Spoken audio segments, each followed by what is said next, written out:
All you need is kill. Hiroshi Sakurazaka. Chapter 1. Private Career. Chapter 1. First part. When the bullets start flying, it's only a matter of time before fear catches up with the soldier. And there you are, steel death whizzing past in the air. Distant shells thunder low and muddy, a hollow sound you feel more than hear. The close ones ring high and clear. They scream with a voice that rattles your teeth, and you know they're the ones headed for you. They cut deep into the ground, throwing up a veil of dust that hangs there, waiting for the next round to come ripping through. Thousands of shells burning through the sky, slices of metal no bigger than your finger. And it only takes one to kill you. Only takes one to turn your best buddy into a steaming side of meat. Death comes quick, in the beat of a heart, and he ain't picky about who he takes. The soldiers he takes quick, before they know what hit 'em. They're the lucky ones. Most die in agony, their bones shattered, their organs shredded, leaking a sea of blood onto the ground. They wait alone in the mud for death to steal up behind them and bring out the last drops of life with his icy hands. If there's a heaven, it's a cold place, a dark place, a lonely place. Page break indicated by a small pattern. I'm terrified. I grip the trigger with stiff fingers. My arms shake as I send a rain of scorching steel down onto the enemy. The rifle kicks as I fire it. Vunk, vunk, vunk. A beat steadier than my heart. A soldier's spirit isn't in his body, it's in his weapon. The barrel warms until it glows, the heat turning fear into anger. F the brass and their effing pathetic excuse for air support. F the suits and their plans that aren't worth a damn once the shit starts flying. F the artillery for holding back on the left flank. F that bastard who just got himself killed. And more than all of them, F anything and everything aiming at me. Wield your anger like a steel fist and smash in their faces. If it moves, F it. I have to kill them all. Stop them from moving. Page break indicated by a small pattern. A scream found its way through my clenched teeth. My rifle fires 450 20mm rounds per minute, so it can burn through a clip fast. But there's no point holding back. It don't matter how much ammo you have left when you're dead. Time for a new magazine. Reload. The soldier I was shouting to was already dead. My order died in the air, a meaningless pulse of static. I squeezed my trigger again. My buddy Yonabaru caught one of the first rounds they fired back, one of those javelins. Hit him straight on, tore right through his jacket. The tip came out covered in blood, oil, and some unidentifiable fluids. His jacket did a dance macabre for about 10 seconds before it finally stopped moving. There was no use calling a medic. He had a hole just below his chest, nearly 2 centimeters across, and it went clean through his back. The friction had seared the wound at the edges, leaving a dull orange flame dancing around the opening. It all happened within the first minute after the order to attack. He was the kind of guy that'd like to pull rank on you over the stupidest shit, or tell you who done it in a whodunit before you'd finished the first chapter. But he didn't deserve to die. My platoon, 146 men from the 17th Company, 3rd Battalion, 12th Regiment, 301st Armored Infantry Division, was sent in to reinforce the northern end of Kuroishi Island. They lifted us in by chopper to ambush the enemy's left flank from the rear. Our job was to wipe out the runners when the frontal assault inevitably started to push them back. So much for inevitable. Yonabaru died before the fighting even started. I wonder if he suffered much. By the time I realized what was going on, my platoon was smack dab in the middle of the battle. We were catching fire from the enemy and our own troops both. All I could hear were screams, sobbing, and F, F, F, F. The profanities were flying as thick as the bullets. Our squad leader was dead, our sergeant was dead, the whir of the rotors on the support choppers was long gone. Comms were cut off. Our company had been torn to shreds. The only reason I was still alive was because I'd been taking cover when Yonamaru bought it. While the others stood their ground and fought, I was hiding in the shell of my jacket, shaking like a leaf. These power suits are made of a Japanese composite armor plating that's the envy of the world. They cover you like white on rice. I figured that if a shell did make it past the first layer, it'd never make it past the second. So if I stayed out of sight long enough, the enemy would be gone when I came out, right? Like any recruit fresh out of boot camp, I could fire a rifle or a pile driver, but I still didn't know how to do it worth a damn. Anyone can squeeze a trigger. Bang. But knowing when to fire, where to shoot when you're surrounded, for the first time I realized I didn't know the first thing about warfare. Another javelin streaked past my head. I tasted blood in my mouth, and the taste of iron, proof that I was still alive. My palms were clammy and slick inside my gloves. The vibrations of the jacket told me the battery was almost out of juice. I smelled oil. The filter was on its last legs, and the stench of the battlefield was fighting its way into my suit. The smell of enemy corpses like the smell of crumpled leaves. I hadn't felt anything below my waist for a while. It should have hurt where they hit me, but it didn't. I didn't know whether that was good or bad. Pain lets you know you're not dead yet. At least I didn't have to worry about the piss in my suit. Out of fuel air grenades, only 36 20mm slugs left. The magazine would be empty in 5 seconds. My rocket launcher, which they gave each of us only 3 rockets for anyway, got itself lost before I could even fire the damn thing. My head-mounted camera was wasted. The armor on my left arm was shredded. And even at full throttle, the jacket was only outputting at 40%. Miraculously, the pile driver on my left shoulder had survived without a scratch. A pile driver is a close combat weapon that uses an explosive charge to fire tungsten carbide spikes. Only good against enemies within arm's reach. The powder cartridges it fires are each as big as a man's fist. At a 90-degree angle of impact, the only thing that can stand up to it is the front armor plating on a tank. When they first told me its magazine only held 20 rounds, I didn't think anyone could live long enough to even use that many. I was wrong. Mine had 4 rounds left. I had fired 16 times and missed 15, maybe 16. The heads-up display in my suit was warped. I couldn't see a damn thing where it was bent. There could be an enemy standing right in front of me and I'd never know it. They say a vet who is used to the jacket can get a read on his surroundings without even using the camera. Takes more than eyes in battle.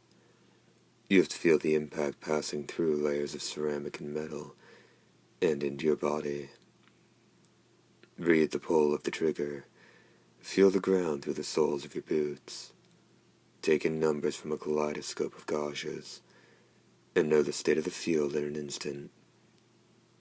But I couldn't do any of that. A recruit in his first battle knows shit all. Breathe out. Breathe in.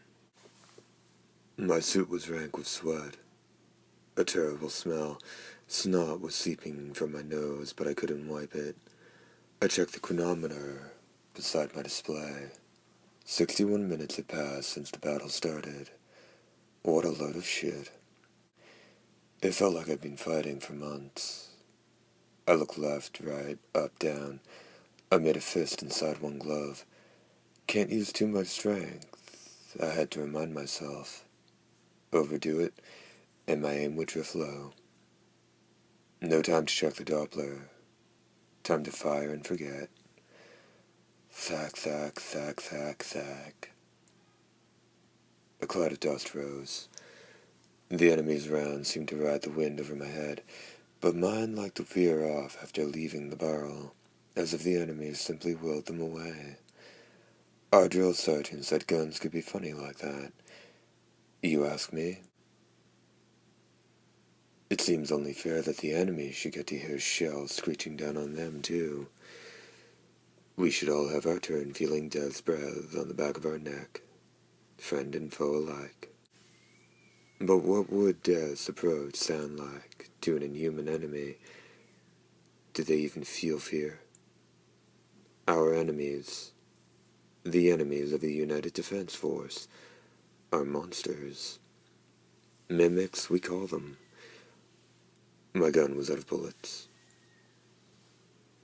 The silhouette of a misshapen orb materialized in the clay-brown haze. It was shorter than a man. It would probably come up to the shoulder of a jacketed soldier. If a man were a thin pole standing on end, a mimic would be a stout barrel. A barrel with 4 limbs and a tail, at any rate.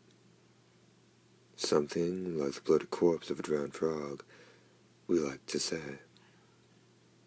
To hear the lab rats tell it, they have more in common with starfish. But that's just details. They make for a smaller target than a man, so naturally they're harder to hit. Despite their size, they weigh more than we do. If you took one of those oversized casks, the kind Americans use to distill bourbon, and filled it with wet sand, you'd have it about right. Not the kind of massive mammal that 70% water could ever hope for. A single swipe of one of its limbs can send a man flying in 1,000 little pieces. Their javelins, projectiles fired from vents in their bodies, have the power of 40mm shells. To fight them, we use machines to make ourselves stronger. We climb into mechanized armor jackets, science's latest and greatest. We bundle ourselves into steel porcupine skins so tough a shotgun fired at point blank wouldn't leave a scratch. That's how we face off against the mimics. And we're still outclassed. Mimics don't inspire the instinctive fear you'd expect if you found yourself facing a bear protecting her cubs, or meeting the gaze of a hungry lion. Mimics don't roar, they're not frightening to look at, they don't spread any wings, or stand on their hind legs to make themselves look more intimidating. They simply hunt with the relentlessness of machines. I felt like a deer in the headlights, frozen in the path of an oncoming truck. I couldn't understand how I'd gotten myself into the situation I was in. I was out of bullets. So long, Mom. I'm going by on an effing battlefield, on some forsaken island with no friends, no family, no girlfriend. In pain and fear, covered in my own shit because of the fear. And I can't even raise the only weapon I have left to fend off the bastard racing toward me. It was like all the fire in me left with my last round of ammo. The mimic's coming for me. I can hear death breathing in my ear. His figure looms large in my heads-up display. Now I see him. His body is stained a bloody red. His scythe, that 2-meter-long behemoth, is the same vivid shade. It's actually more of a battle axe than a scythe. In a world where friend and foe wear the same dust-colored camouflage, he casts a gunmetal red glow in all directions. Death rushes forward, swifter than even a mimic.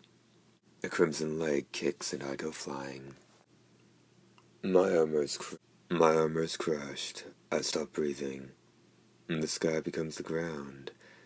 My display is drowning in red flashing warnings. I cough up blood, saving the rest of the warnings to trouble. Then my pile driver fires. The blast throws me at least 10 meters into the air. Bits of the armor plating from the back of my jacket scatter across the ground. I land upside down. Death swings his battle axe. Metal screams as it cuts through the uncuttable. The axe cries out like a freight train screeching to a halt. I see the mimic's carapace sailing through the air. Page break indicated by a small pattern. It only took one blow to reduce the mimic to a motionless heap. Ash and sand poured from the gaping wound. The two halves of the creature shuddered and twitched, each keeping its own strange rhythm. A creature humanity's greatest technological inventions could barely scratch, laid waste by a barbarian weapon from 1,000 years past. Death turned slowly to face me. Amid the crush of red warning lights crowding my display, a sole green light winked on. An incoming friendly transmission. As a little okay?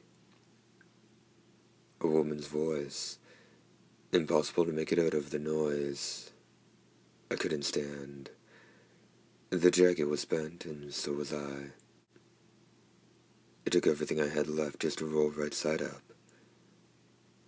Upon closer inspection, I was not, in fact, in the company of the Angel of Death. It was just another soldier in a jacket. A jacket not quite like my own, as it was outfitted with that massive battle axe, where the regulation pile driver should have been. The insignia on the shoulder didn't read JP, but instead US. In place of the usual desert camouflage mix of sand and coffee grounds, the suit shone head to toe in metallic crimson. The full metal bit. I'd heard stories. A war junkie always chasing the action, no matter where it led her. Word had it she and her Special Forces squad from the U.S. Army had chalked up half of all confirmed mimic kills ever. Maybe anyone who could see how much fighting and lived to tell about it really was the Angel of Death. Still carrying the battle axe, the blazing red jacket started toward me. Its hand reached down and fumbled for the jack in my shoulder blade. A contact comm. There's something I've been wanting to know. Her voice filled my suit, clear as crystal. A soft light tone, at odds with the 2-meter axe and carnage she just created with it. Is it true the green tea they serve in Japan at the end of your meal comes free? The conductive sand spilling out of the fallen mimic danced away on the wind. I could hear the distant cry of shells as they flew. The scorched waste where Yonabaro, Captain Yuge, and the rest of my platoon had died. A forest of steel shells. A place where your suit fills with your own piss and shit. Where you drag yourself through a mire of blood and muck. I've gotten myself in trouble for believing everything I read. So I thought I'd play it safe, ask a local, she continued. Here I am, half dead, covered in shit, and you want to talk about tea? Who walks up to someone, kicks them to the ground, and then asks about tea? What was going through her effing head? I wanted to give her a piece of my mind, but the words wouldn't come. I could think of the words I wanted to say, but my mouth had forgotten how to work. A litany of profanities stalled at the gate. That's the thing with books. Half the time the author doesn't know what the hell he's writing about. Especially not those war novelists. Now how about you ease your finger off the trigger and take a nice, deep breath? Good advice. It took a minute, but I started to see straight again. And the sound of a woman's voice always had a way of calming me down. The pain I'd left in battle returned to my gut. My jacket misread the cramps in my muscles, sending the suit into a wild spasm. I thought of the dance Yonabaro suit did just before he died. Hurt much? What do you think? My reply wasn't much more than a hoarse whisper. The red jacket kneeled down in front of me, examining the shredded armor played over my stomach. I ventured a question. How's the battle going? The 301st has been wiped out. Our main line fell back to the coast to regroup. What about your squad? No use worrying about them. So, how do I look? It pierced the front, but the back armor plate stopped it. It's charred bad. How bad? Bad. F me. I looked up at the sky. Looks like it's starting to clear. Yeah, I like the sky here. Why's that? It's clear. Can't beat islands for clear skies. Am I going to... Yeah, she told me. I felt tears well up in my eyes. I was grateful then that the helmet hid my face from view. It kept my shame a private thing. The red jacket maneuvered to gently cradle my head. What's your name? Not your rank or your serial number. Your name. Keiji Korea. I'm Rita Vataski. I'll stay with you until you die. She couldn't have said anything I'd rather hear, but I wasn't going to let her see that. You'll die too if you stay. I have a reason. When you die, Keiji, I'm going to take your jacket's battery. That's cold. No need to fight it. Relax. Let go. I heard an electronic squelch, an incoming comm signal in Rita's helmet. It was a man's voice. The link between our jackets automatically relayed the voice to me. Calamity Dog, this is Chief Breeder. I read you. All business. Alpha server in vicinity under control. Estimate we can hold for 13-minute stops. Time to pick up that pizza. Calamity Dog copies. Running silent from here in. The red jacket stood, severing our comm link. Behind her, an explosion rumbled. I felt the ground tremble through my spine.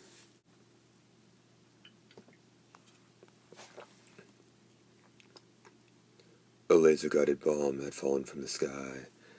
It plunged deep into the earth, piercing the bedrock before it detonated. The sandy white ground bulged like an overcooked pancake. Its surface cracked and sent darker soil the color of maple syrup spewing into the air. A hail of mud splattered on my armor. Rita's battle axe glittered in the light. The smoke cleared. I could see a writhing mass in the center of the enormous crater left by the explosion. The enemy. Red points of light sprang to life on my radar screen. So many that every point was touching another. I thought I saw Rita nod. She sprang forward, flitting across the battlefield. Her axe rose and fell. Each time it shone, the husk of a mimic sword. The sand that poured from their wounds spiraled on the whirlwinds traced by her blade. She cut them down with the ease of a laser cutting butter. Her movements took her in a circle around me, protecting me. Rita and I had undergone the same training, but she was like a juggernaut while I lay on the ground. A stupid toy that had run down its batteries. No one had forced me to be here. I dragged myself to this wasteland of a battlefield, and I wasn't doing a damn bit of good for anyone. Better I'd gotten plugged alongside Yonobaru. At least then I wouldn't have put another soldier in harm's way trying to protect me. I decided not to die with 3 rounds left in my pile driver. I lifted a leg. I put a hand on one knee. I stood. I screamed. I forced myself to keep going. The red jacket turned to me. I heard some noise over my headphones, but I couldn't tell what she was trying to say. One of the mimics in the pack stood out from the rest. It wasn't that it looked different from the others, just another drowned bloated frog, but there was something about it that set it apart. Maybe proximity to death had sharpened my senses, but somehow I knew that was the one I was meant to fight. So that's what I did. I leapt at the mimic and it lashed out at me with its tail. I felt my body lighten. One of my arms had been cut off. The right arm, leaving the pile driver on the left intact. Lucky me. I pulled the trigger. The charge fired a perfect 90-degree angle. One more shot. A hole opened in the thing's carapace. One more shot. I blacked out. First part end.